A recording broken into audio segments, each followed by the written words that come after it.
Thank you so much for joining us for today's Lunch and Learn of bold mice and shy squirrels, how the personality of a mouse can shape a whole ecosystem and what it means for conservation.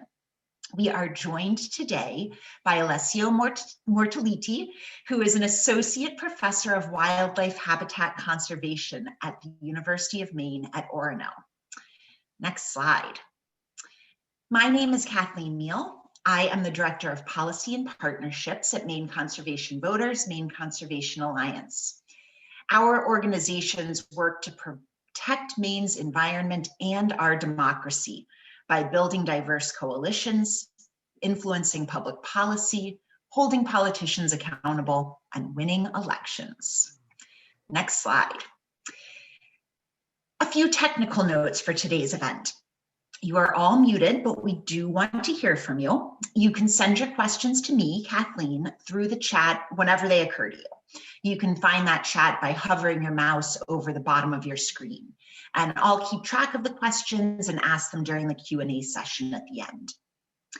If you have any technical difficulties today, please message Will Sedlak through the chat function for help.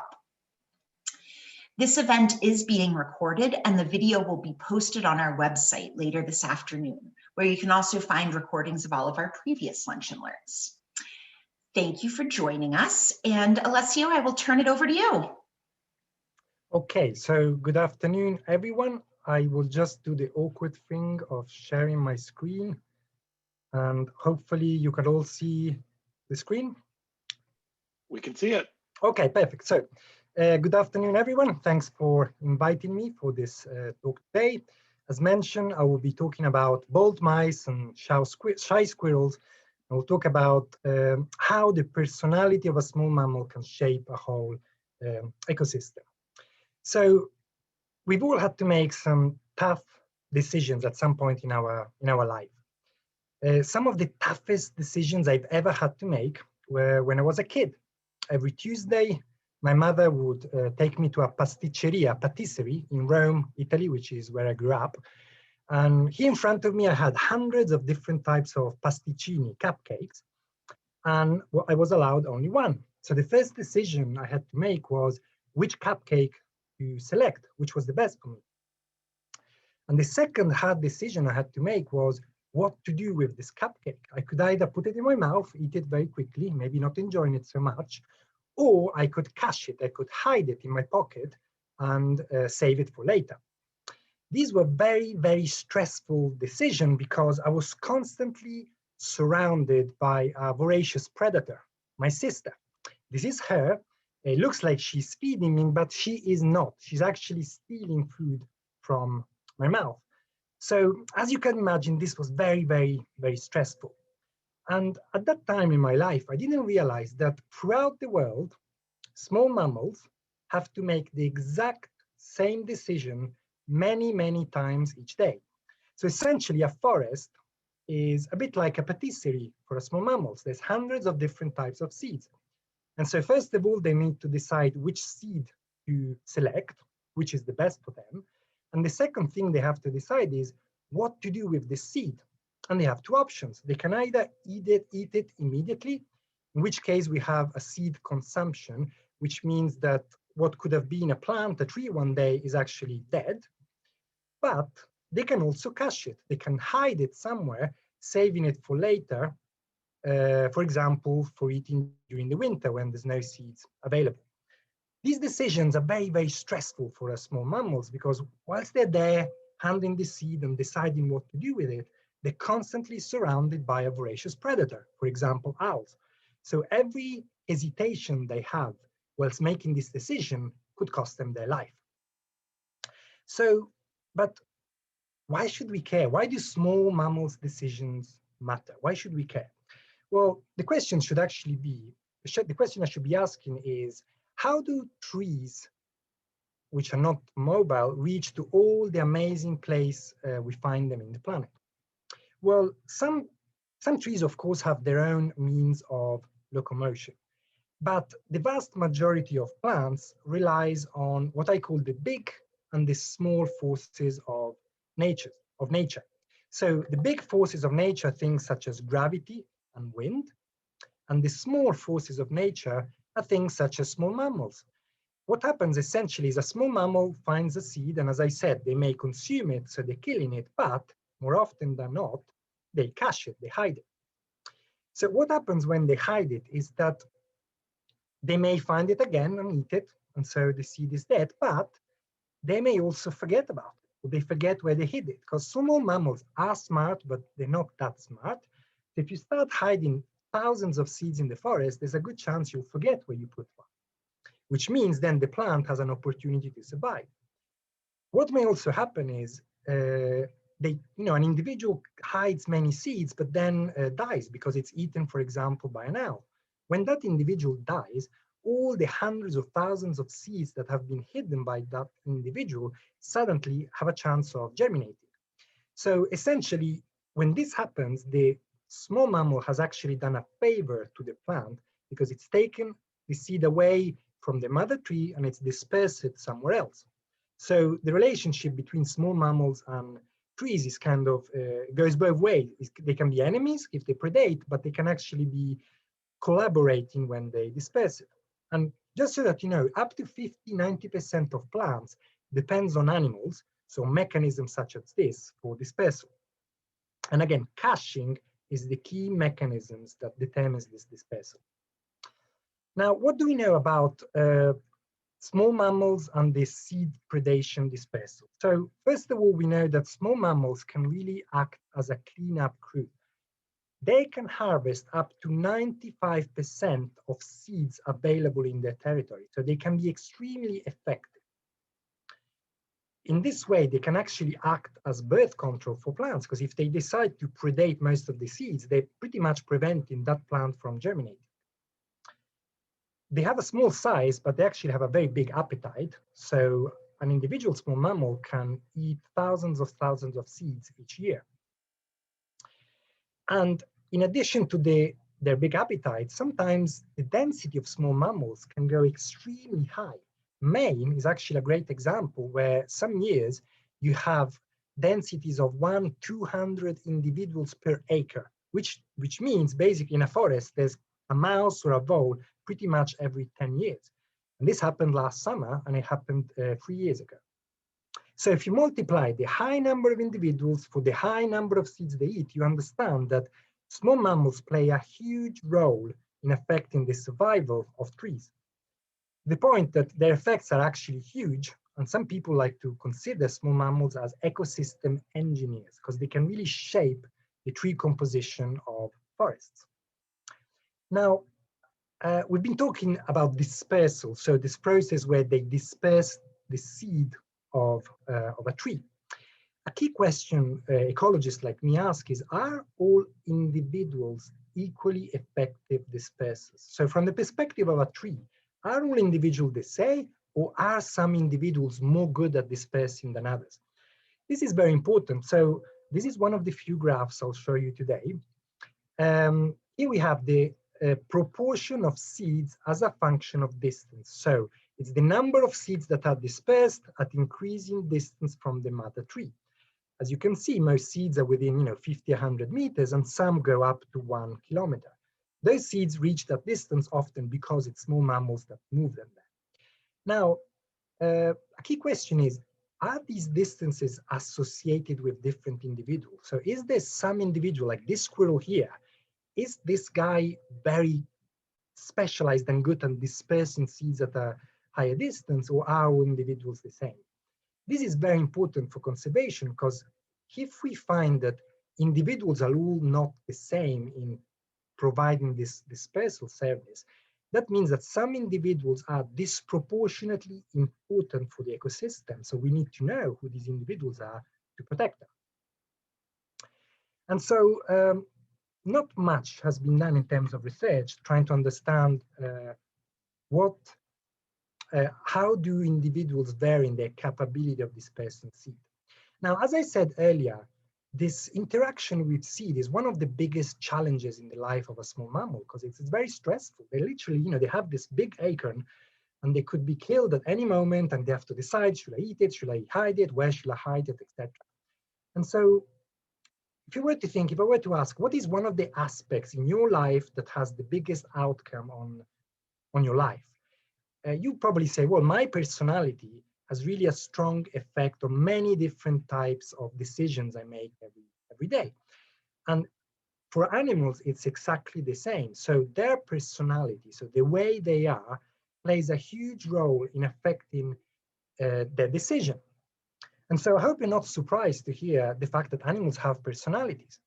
So what do we mean by personality? I'm going to give a formal definition. So the formal definition of personality is the consistency in the types of behavior that individuals exhibit. Practically speaking, this means that just like us, individuals from mammals have their own level of timidness, aggressiveness, risk-taking behavior, exploration. So no individual is just quite like each other. Everyone with a pet knows that, oh, this hamster was very bold, this hamster was very aggressive. Each dog is unique, and it's the same for every single animal living on this planet. What's amazing is that this personality is something that really goes with the individual for the rest of their life. So if you're a shy squirrel, you tend to be a shy squirrel for all your life. And you tend to be a shy squirrel in all different contexts. So you're a shy squirrel in this type of forest, or if you move to a different type of forest, you will still be shy. And the reason this happens is that personality, so the way we are in terms of our personality is, to a big extent, written in our genes. Studies have found that up to 30–50% of our personality is determined by our genes. The rest, of course, is determined by our early experiences. And everyone with kids knows that your kids may have grown up in a different area, in a totally different context than you, but they have all your worst defects. They're, if you're aggressive, they're aggressive with you, etc. So personality is heritable, and a lot of research has found that it can really influence so many things of the life of an animal: the social behavior, the territory size, etc. And so a key question is, why does personality exist? Wouldn't it be advantageous if we were all bold, all shy, all aggressive? Well, the answer is no. Personality exists because evolution, natural selection have promoted the existence of personality. So bold versus shy versus aggressive versus non-aggressive individuals have a higher or lower probability of surviving in different contexts. So in certain environments, it's convenient to be shy. In certain environments, it's convenient to be bold. And the same has happened with humans. Like growing up, as we evolved as primates, imagine if everybody was aggressive. We were all at the same level, all aggressive. We would have all just killed each other. So you need this diversity of behaviors, of personalities in a population, because depending on the context, it's more convenient to be shy or to be bold, etc. And so evolution has made sure to maintain this diversity of personalities, which is the exact same mechanism that has caused all of us to be so different in terms of our behavior. It's because nature needs this variation, because this variation allows us to adapt to change. And so a lot of what we do in my lab is about asking at whether the personality of an individual small mammal, such as this mouse, affects the way this animal interacts with the seed. So which seeds they select, the distance at which they disperse the seed, what they decide to do with the seed. Do they actually decide to eat it? Do they decide to cache it? And where do they cache it? The reason this is important is that these decisions have a huge impact on the chances a plant has to survive. And so basically, this is the way how the personality of a mouse may have impact on the whole sort of ecosystem, on the whole direction the growth of the forest grows. One last thing I wanted to add before discussing more in detail what we do in my lab is, so the world is shaped right now, the natural world, by land use change and climate change. Land use change means the way we manage the landscapes, so the way we modify natural environments. And this is the major cause of extinction of animals in the planet. So some earlier studies found that the way we manage landscapes affects the distribution of personality. So in this specific study, I'm showing the article here, they found that in urban environments, you tend to have shyer individuals, whereas in more sort of suburban environment, you tend to have more bolder individuals. So when I read this study, I was really intrigued, and I thought, well, Maine is a state where 99% of the forest are managed by humans for logging, for silviculture. So we're really shaping the environment in a way that may really strongly affect individuals. And so the idea came up was, well, let's imagine that land use change, so the way we manage forest affects different personalities in different ways. And what if these in turn affect the decision they make when they interact with seeds? This means that the way we manage forest may affect the whole way that forest regenerates. So essentially, a key question at work is trying to understand whether land use change, specifically forest management, so the way we manage the forest for producing wood, whether this affects the predation and dispersal of seeds, and so all the consequences of that, and so how the forest will grow, via the mediation of personality. So looking at whether the way we manage the forest affects shyer individuals versus different bolder individuals in different ways, and whether this then in turn affects the regeneration of the forest. So today, in my lab, we do many studies about this topic, and today I'm just going to show the result of one of the first studies we did. And I will say straight away, a lot of the work I'm presenting is from my great graduate student, Allison, Brehm, and Sara Boone. So the first question we wanted to look at was try to understand whether personality really affects. To date, nobody had ever demonstrated that the personality of a mouse can affect the decision they make in front of a seed. And then we were really interested in understanding, okay, let's assume we demonstrate this happens. Does also the way we manage forest affect personalities, and this in turn affect the regeneration of the forest? So I thought it would be interesting to show what we actually do when we go to the field. How do you measure personality in an animal? So the first thing, just to mention where we did the study was done in Maine, in the Penobscot experimental forest. For those of you familiar with the Orono area, it's just near Bradley, across the Penobscot River. This is an interesting forest because there's some areas which we called our reference forest, which have been left unmanaged. It's not really virgin forest, but it's as close to natural old growth forest as you can have in Maine. And some other areas have been treated, so they've been managed using different types of forest management techniques. It doesn't really matter which kind of technique. Let's just say one is the natural virgin forest, and the other areas we are studying are forests which are managed in very sort of following intensive silvicultural practices, which are very representative of what happens in the state of Maine. So in each of these forest types, we have 6 forest types. We put traps. These are what professional small mammal trapping traps look like. These are traps for mice and voles, and these are traps for squirrels. And the difference with the commonly used traps that everyone can buy at the hardware shop is the cost. They're 100 times more expensive, but also the fact that we want our animals to survive because we need to release them in the wild. So they're really they're very, how can I say, very animal friendly, and they really don't hurt them, etc. And as bait, we use sunflower seeds and peanut butter.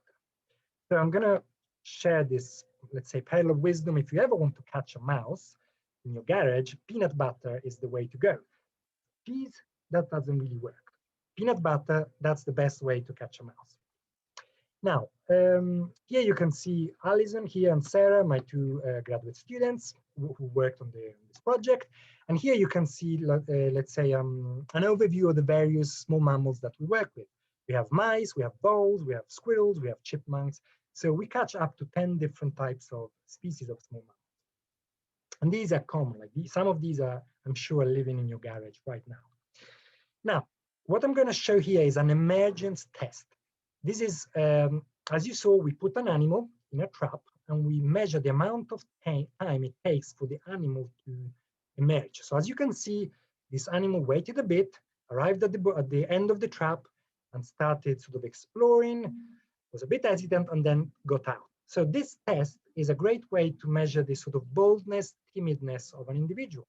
So some individuals never come out. They're just too shy. They just stay inside and they're like, oh no, I'm not going to come out. Some individuals come straight out away. some individuals like this, they explore a bit and then they come out. The second test we do is what we call the open field test. So we use this test to measure the level of activity and exploration of an individual. Essentially, we catch a mouse and we put it into a white box, which is a novel environment.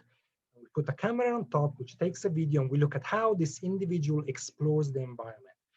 Here on the right, you can see some of the trajectories of these individuals. And so, as you can see, the individual on the top doesn't move at all. The second individual moves only on the sides. And the third individual goes all over the place. What's absolutely amazing is you catch the same individual 5 months later. The first thing amazing is that individual is still alive, which is always great. This little mouse survived 5 months in the forest, escaping all the owls. And you put them and you do the test again, and they behave in pretty much the same way, because that's how they are. That's their personality. We're not measuring their mood like, oh, I'm grumpy today, I feel more active. That's really how they are. In the same way as if you went to a party, if you're a shy individual, you're not going to go at the center of the party and start dancing. You're going to be on the side and you're going to move on the sides. If you're a very confident, bold person, you will be at the center of the party. And no matter how many parties you go, you always behave pretty much in the same way, because that's how you are. That's your personality.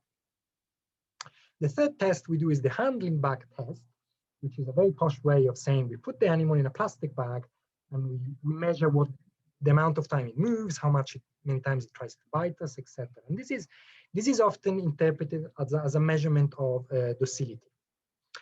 So the third thing we do is we offer seeds to these small mammals.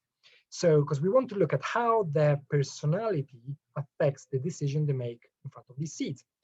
First thing we do is we inject a microchip into the small mammal so we can identify it remotely, and we offer some seeds. Here you can see different types of seeds of different sizes. What you see here in the black is an antenna. So this is something that's detecting the microchip that's inside the animal and tells us that's individual number 571. So of that individual, we know exactly what their personality is, and we can record what decision they make in front of the seed. And each seed is tagged with a little transparent tag, which helps us then find it in the forest. So just, in a nutshell, literally what we do is we catch the animal, measure the personality, release them in the field with their microchip. We deploy these antennas with these seeds. We have a camera which records what they do. So the animal goes, makes a decision. You'll see some video soon, takes the seed away, and then we go and try to find the seed. And once we find the seed, we measure, where the seed was hidden, what happened to the seed, was it eaten or not, etc. Here you can see Allison, my student, looking for the seed tags, and here you can see some of the places where these small mammals have hidden the seeds. So somewhere inside a log, somewhere under a fallen log, etc. And Allison is literally the best person in the entire world at finding seeds that have been cached by small mammals. Nobody else, I'm not joking, nobody else is as good as her. So I'm very lucky. Here you see a video. This is a flying squirrel. As you can see, it goes there, is inspecting the seed, makes a decision. Yes, I'm going to get the seed. In the meantime, the antenna is reading the microchip. So we know, okay, that's individual flying squirrel number 75. As you see, decides, okay, I'm not going to eat it now, I'm going to take it away. And what's funny is you can see the reflective tag, and very soon you will see this squirrel is actually going up, it's going to climb up a tree. So that's an example of a seed that will never germinate because it's been taken up a tree. Another video I want to show is, just want to give a quick overview of the results. Before I share this, I want to share this story with you. So I wanted to do this project throughout my life. I used to live in Italy, then I moved to Australia, and then I was offered this position as professor in Maine, and I came here and I thought, this is perfect. This is the best place for me to do this small mammal personality project. I moved here, bring my family, my kids, everybody, started working here, and I planned this the whole year, planning this study, and I've been working on this, small mammals for many years all over the world, and I very arrogantly thought, I've nailed it. This is just going to work. This is going to be a success. Well, as somebody who grew up in Rome and didn't really grow up in Maine, I ignored one very important factor in Maine, which is bear. So this is day one of our project. This is a bear, which has the great idea of, oh, there's all these small mammals and there's peanut butter inside these small mammal traps. So what this bear, individual bear, started doing was open each of these traps every single day and eating the content of the trap, which made our study an absolute nightmare. It took many, many, many months to persuade the bear to just go somewhere else because he was really destroying our study. This is something, yes, unless you grow up in Maine, you really don't think about the impact bears could have on your study. Just a few videos. You can see this is a little vole, goes around, picks a seed, takes it away.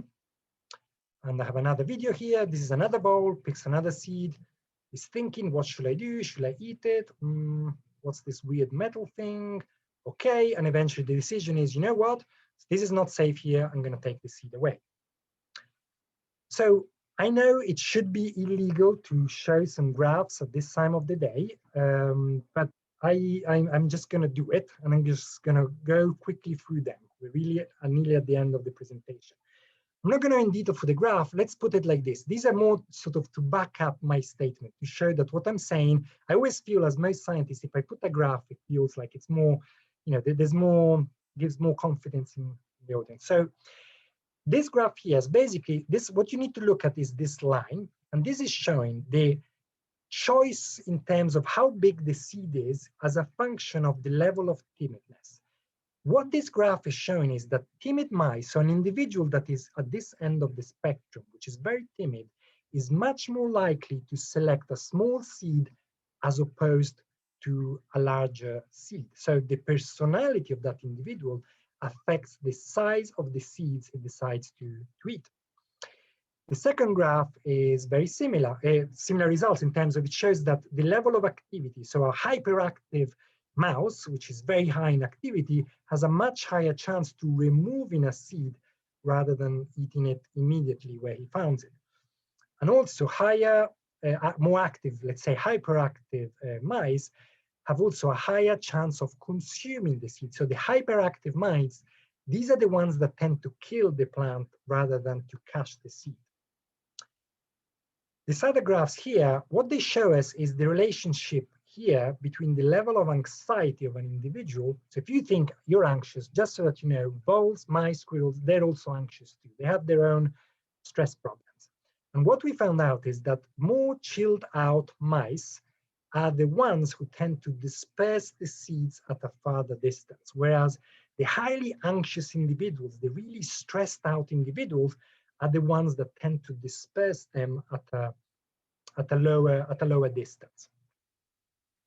And the last graph I want to show is that the personality of an individual affects where they decide to hide a seed.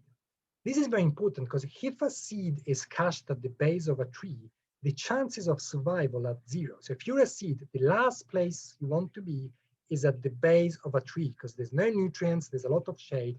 That's not a great place. And the animals responsible for that, so the animals who tend to catch the seed in those contexts, are the more docile individual, the less aggressive one, okay?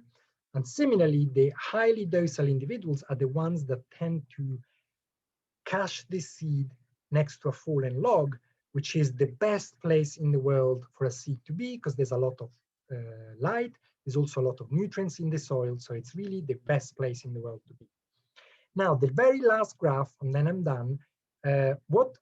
Again, let's not go in the detail of the graph. What I want to say here is, what we found is that the way we manage the forest affects the distribution of the personality. So these graphs are simply showing us that this is the distribution in the reference grids, and here's the distribution of personalities in one type of forest management area.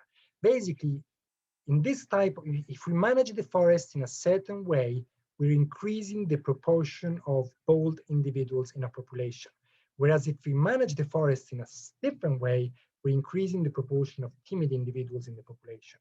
So take-home message here is that the way we manage the forest affects the distribution of personalities which affects the predation and dispersal of seeds, which affects the regeneration of the forest. And so, in conclusion, what we have found with my research is that the personality of an individual affects all the decisions an animal makes when they interact with a seed, which means that some individuals could contribute disproportionately to this sort of ecosystem service that the animals are doing for the forest. And what it's showing is that we need to understand more, because the way we manage the forest is favoring some individuals versus others. And so basically it's affecting the whole evolution of the forest. So in conclusion, what we found with my research is that the personality of an individual, the mind of a mouse, really has ecological and conservation consequences. So the personality of an individual can have consequences on the whole forest ecosystem. Ultimately, what this is showing is that if we decrease the diversity of behaviors, the diversity of personalities in our population, this could really compromise the whole key ecosystem process of seed dispersal. Very last slide, future directions. So this is research we've done in the past. What we're doing now, thanks to a grant from the National Science Foundation, is we're trying to understand how is this going to shape the migration of plants who are trying to track the change in climate. Do bold individuals, are those the ones who are going to favor or help the plants more than shy individuals, etc.? So these are all the experiments we're doing right now in my lab. Last thing I wanted to mention is all of this would have not been possible without my grad students, Allison, Brehm, Sara, Boone, who led the project I've just shown, current students, IVN, and Margaux, Duparca, and a whole army of undergraduate field assistants that have made this possible. So thank you very much for your attention. I am very happy to take any questions you may have. Thank you so much, Alessio. Oh my goodness. It is just so striking that nature really thrives on diversity, doesn't it? Yeah. We see it with mice and squirrels. We see it with people. Each one of us is an individual. It's just really amazing. And I know I'm going to watch the animals around me in a very different way, thanks to this presentation. I bet we all will. And I would love it if you all would do us a favor and share your observations. So spend some time watching the squirrels in your backyard, or go for a hike and send us a quick message. You can reply to the follow-up email that you get from me later this afternoon. You can send Will an email with your bold mice, shy squirrel stories, and we'll see what happens. All right, let's get into some questions. First off, just want to confirm this process with the traps and the microchips and all of that, it's painless for the animals? How does that all work? Yes, it is painless. I mean, it is not in our interest that any animal is injured, because we need to release them. What happens is we do have to anesthetize the individual. It's just they breathe. It's called isoflurane. It's something that makes them unconscious for a few individuals. So it's a small injection. It's very tiny. These microchips, they're not the ones you use for dogs. They're special microchips for mice. So it's literally like a little pin. It's like a little injection. Then the animal wakes up, and we wait that they're back conscious, and then we release them. And I can tell you, the following day they're back in the trap, which shows that the reward they got in terms of the best meal of their life, because it was a big slug of peanut butter, was definitely worth the sort of little pain of the microchip. Thank you. That really helps. And I have to ask, what stresses mice and squirrels? They're not worrying about school and work and all of that. How do we know what stresses them out? Well, what stresses them is the risk of dying. Like I always say, small mammals are like the sandwich of the forest. So every single predator in the forest, owls, weasels, wants to eat a mouse, because there's so many of them, and they're a relatively easy meal. So as they go around, the technical term is called the landscape of fear. So they're in this constant state of fear, because you go around and you can sniff, there's a skunk, or there's a weasel. So it stresses some individuals more, because they're always sort of on the lookout, trying to look, okay, can I move here? Is it going to be, is there going to be an owl trying to eat me? And also competition. You can see the gray squirrels in your yard. They're constantly looking at each other. Is this other guy going to steal my cash? One great exercise all of you can do is next time you watch at a squirrel in your yard, you will see they get the seeds and they hide them. This act of caching you can see every single day in your yard, and gray squirrels are great at it. What's really funny is that sometimes you will notice they pretend to cache. If they can see other squirrels, or if they can see you watching at them, they'll pretend to dig, but they don't put the seed, and then they'll go somewhere else and they'll pretend to dig, and then they'll go somewhere else, and eventually they'll put the acorn. So they're stressed because they're like, this person wants to steal my cash, so I'm going to pretend to cache it here, and that stresses them. I definitely have not been giving those gray squirrels raiding my bird feeders enough credit, I guess. Do other factors, we're all thinking about climate and about big changes in our ecosystems. Are those filtering down to tiny mammals too? Are they stressed about climate changes or noise pollution or any of those things?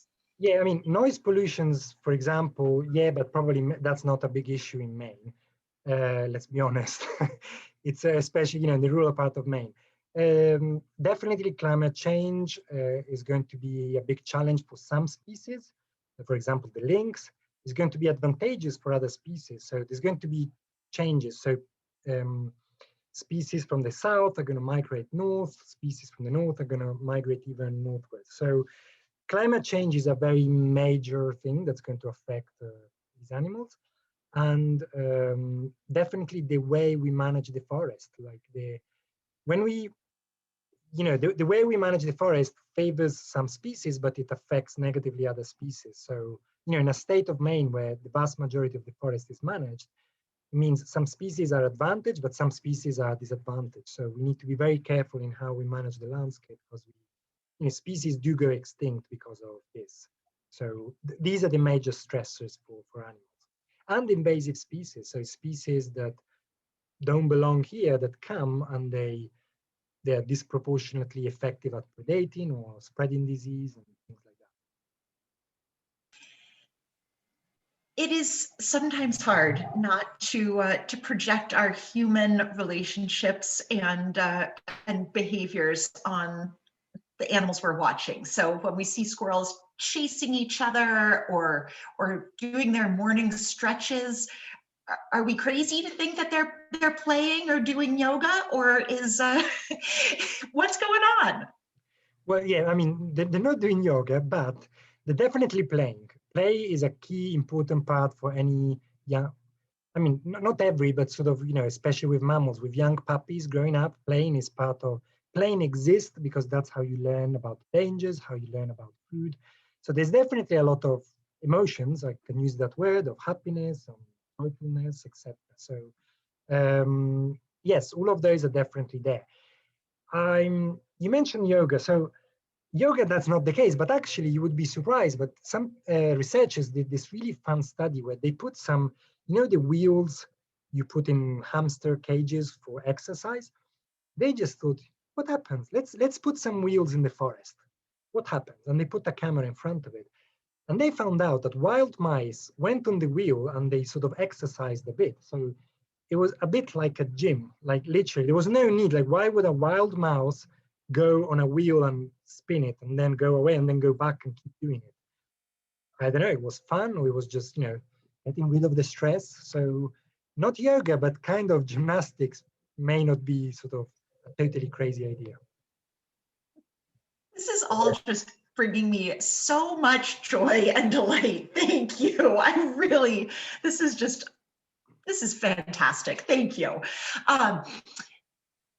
Question about personality in regards to reproduction. Are mice and squirrels, are they choosing their mates based on these factors, or how aware are they of their different personalities? Yeah, so we don't know much about it. There's a recent study which I haven't read yet, but which suggests this. So it's definitely an area we don't know much about, but it's very possible that they choose their mate also based on personalities. One thing we know is that they choose where to live, where to hang out based on their personality. So one of the latest work of my student Allison has looked into that, which is, do different personalities hang out in different sections of the forest? And she found, yes, some individuals tend to hang out where it's more dense cover, some individuals tend to hang out where it's more open, and that depends on the level of shyness, boldness, etc., to some extent. And then do we think there might be a population of like super shy mammals that aren't represented in this study at all because they're just too timid to enter that trap? Or so that's a very good question, which we're asked constantly when we submit our manuscript.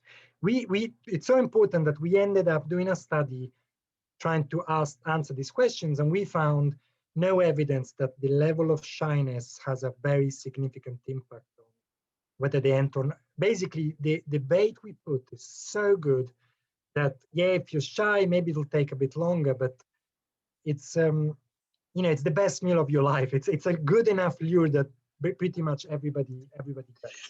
irresistible.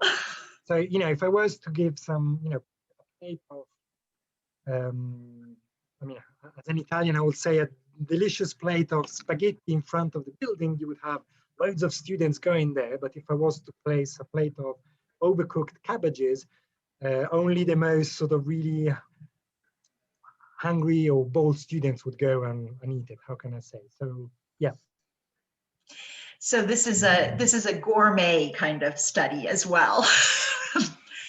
And you're obviously working with small mammals, but do you know, like, is this true of birds and fish and dragonflies? Is the whole ecosystem full of wild personalities that we're not paying attention to? Yeah, so far personality has been demonstrated in pretty much every organism. Every time somebody tries to measure personality in an organism, they find. With some collaborators here at UMaine, we've been looking at eels. So we found eels have personality, and personality affects whether they will climb for a fish ladder or not.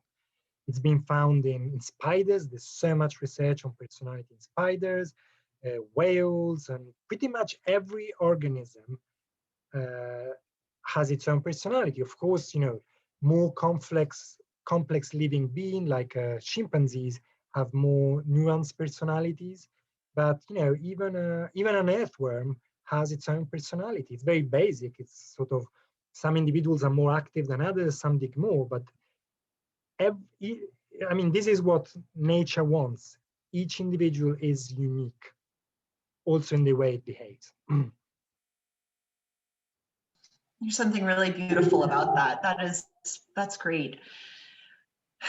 Just to get a finer point on some of the terms that you used, is hyperactive the same as bold? No, so yeah, a hyperactive is my own. Oh, okay. Then let's say that's a high active individual. I say hyperactive to sort of dramatize a bit. How can I say, to make it more explicit? But no, it's my son is hyperactive, but my mice are not. It's a gradient of activity. It's not okay. It's really not an official. It's not an official term. The That label we put of boldness and shyness, that's a bit sort of. It is very subjective. So what I say is, what I call shyness, other people may say, technically, I'm a bit sort of what we say anthropomorphizing things. So I'm viewing things with my human perspective. Technically, what I observe is an individual who spends more time in the center of the box. And I interpret that as shyness or boldness. But these are labels. They're just labels. What matters is those are traits that individual has, and they're persistent over time. And that's our best attempt of interpreting them and making them understandable among scientists and to the general public. So saying, you know, the proportion time spent in the center is not as intuitive as saying boldness. We interpret it as boldness, and there's a good chance it is. It must take such discipline to avoid the anthropomorphizing, but also to put it in context in, you know, in terms that make sense to us. Yeah, I'm not terribly good at it. I tend to anthropomorphize, but I also believe it's important to, I think, you know, to communicate and to make it more clear, it's important to use terms that are familiar, both, you know, between scientists and with the general public. So I think it's okay as far as one is being clear that it's a label. All right, well then I feel okay about asking this next one. Do mice and squirrels have a sense of humor? Well, I don't know. I mean, that would be a great. I mean, animals probably don't have it, but who knows in the future? It's there's joy. There's definitely emotions, but sort of sense of humor is something so complex, so abstract that it's probably restricted to one species, us, or maybe, you know, we'll find out some other primates, but not sort of sensor. It's just such a complex, abstract concept that unfortunately I don't think mice have it. All right, well, we'll just have to take that as a challenge, I guess, to inspire them a little bit. All right, humans can sort of evolve in their personalities over our lifetimes, right? As time goes on in response to particular events. Do you see that in your work as well with tiny mammals? Yes, so there's been a few studies on it, and in general, there is some flexibility. So personality, as I said, is partly genetic. So there's a strong, it's kind of fixed, but there is some flexibility. So studies on squirrels have found that as they become older, they remember if they become shy or bolder. So there is some degree of flexibility, but at the same time, it's also, there's a surprising degree of lack of flexibility. In the same way as we change as humans, but only within a certain range. Like, it's very rare to see somebody completely changing their personality. It can happen, of course, but sort of we you know, some traits that we had as young person kind of stays. Or if we change, we tend to all change in a, in a similar way. So yes, to answer your question, there is a bit of flexibility, but it's less than you would think so. All right. Going back to forest management, what are some of the ways that you think our forest management practices are affecting the personalities of small mammals, and in observing those personalities and perhaps the impacts, are there things we should be doing more of or less of in the way we manage forests? Yes, so I will give a very straightforward answer, and this applies to so many things in conservation. We need a variety of environments. We need to preserve the diversity of environments, cause what we call heterogeneity, because what is good for some individuals is more good for others. And so if we start managing all the forest in the same way, we create even age forest all over the place, or we create a clear cutting all over the place, that's for sure not going to be good, because it's just favoring some individuals versus others. So at sort of at a statewide scale, we really need to make sure we maintain this sort of representation of all the different environments, which in Maine, I will be very explicit, means, first of all, we need to protect those old growth forests.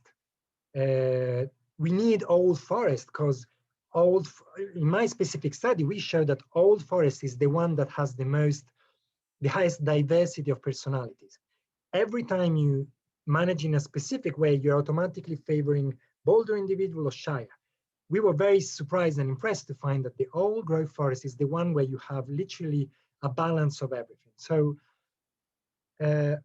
it all boils down to the fact that at the state level, we really need to maintain, it's okay to manage forest, it's important, it has economical repercussions, but we need to maintain a balance. We need to allow forests to grow old, we can cut some others, but it takes a lot of, it's not easy, it's something that needs to be done in a scientific way. We need to use the outcome of scientific research to plan it. But I will always say, in Maine, we need the old growth forest. We need the rest, but we need to keep it. That's so important. I wonder too, as we learn and appreciate more of the complexity of these tiny mammals' lives, what are the impacts on things like animal welfare and animal rights and how we treat animals? Sorry, what do you mean exactly? Like, what are the impacts in terms of, like, how?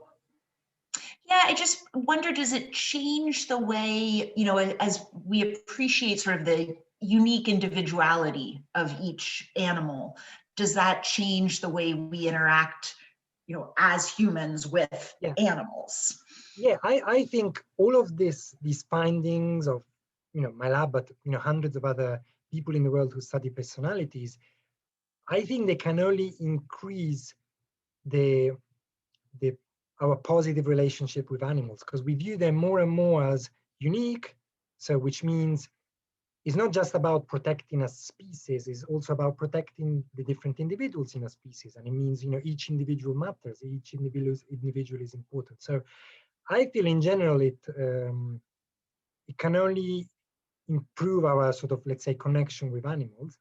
And if I see it with my kids, the more I make them understand how, that mouse or that squirrel is unique, is special, the more they connect to it, the more they relate to it, the more they don't want to hurt it. How can I say? They want to sort of, help it. So I think all of this is making us understand how individuals are unique.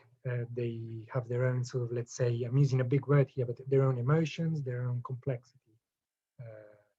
So yeah, I think it can only improve our, we love our dogs also because we know them. They become a member of the family, and so it's because they're unique, they're different. It's just fascinating. What else are you working on? Are there other small mammal studies that we should schedule for a future Lunch and Learn?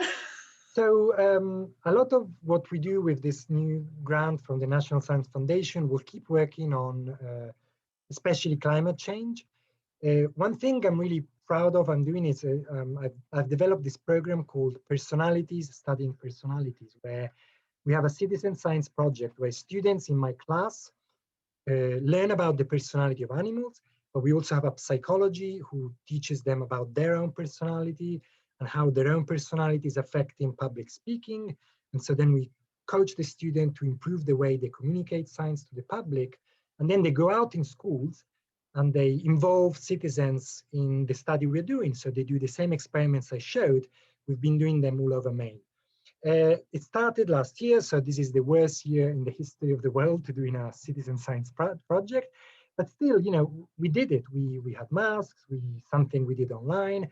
And once travel is allowed, we're going to do it all over New England. So this is a project I'm very proud of, and it's going on for the next 5 years. The other thing I do is I don't just work on small mammals, I work on bigger animals. So we're now working with the Fish and Wildlife Agency, the IFW, developing monitoring protocols for lynx, bobcat, martens, fishers. So we're trying to find non-invasive ways to monitor these species with the use of camera traps. So we can really track whether they're doing well, they're going up or down, and so we can intervene if and when they're declining to a point of concern. So this is kind of my work.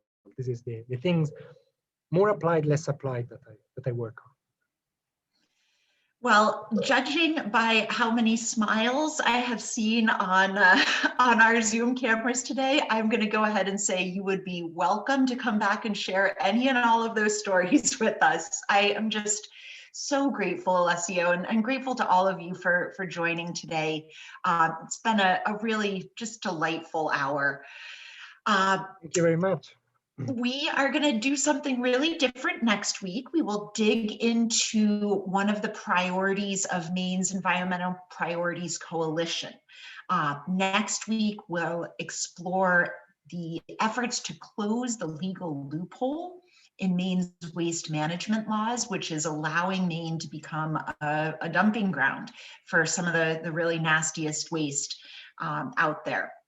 So we'll have Sara Nichols, who's the Sustainable Maine Director at Natural Resources Council of Maine, Dana Callahan, the Maine State Director at Community Action Works, and community leaders from Don't Waste Me. And they'll share their fight to close that loophole and advance environmental justice, and a little bit about how we can all get involved in their efforts this session.